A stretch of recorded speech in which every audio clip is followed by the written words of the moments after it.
All right, so let's look at this word problem. It says Raoul performed an experiment using 16 wind-up rubber band single propeller airplanes. He wound up the propeller a different number of times and recorded the amount of time in seconds that the plane flew for each number of rotations that the propeller was wound. A regression analysis was performed and partial computer output is given below. So let me reread through this problem. If I were reading this problem, I would really be looking for what type of problem are we solving and what are the variables. So I notice in the last sentence that a regression analysis was performed. That's my type of problem.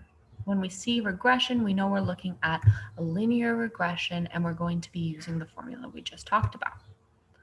Now, we need to know the context. What are the two variables that we're going to be graphing and comparing?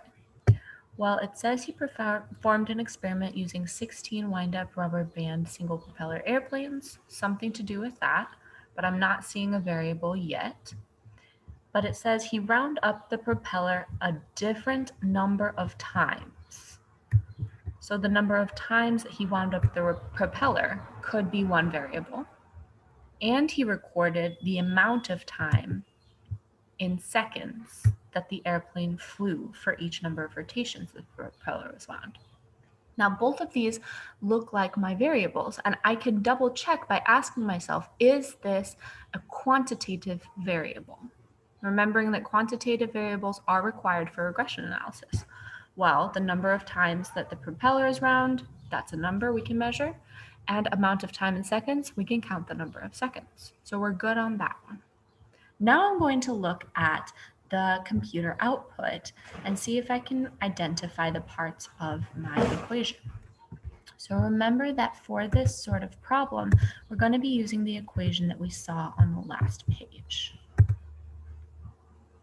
Our linear regression is our statistic, that's the slope, plus or minus our critical value, that's t, plus or minus the standard error.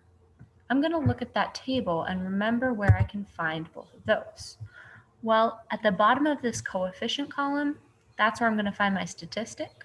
So I always think coefficient, statistic, or coefficient, slope. And then I see here SE, coefficient. Well, what else from that last equation uses SE? If we think about this, we're looking for standard error, SE. So anytime I see my computer output with this SE coefficient, I know that this bottom number is my standard error. So I've identified these two. All I need to do now is find my t-value. And that's the part where we need to know the type of confidence interval. So if we want to construct a 95% confidence interval, our t-value would be 2.145 for this example. And I've already highlighted the two other variables that I need to use. So this is what I would be thinking about when I'm seeing this sort of word problem. Before I even start plugging anything in, I want to break down what type of problem am I solving, what are my two variables, and am I sure that they're quantitative? And then what's my slope, what's my standard error, and what's my t-value? Moving on from here, we should be able to solve this problem with confidence.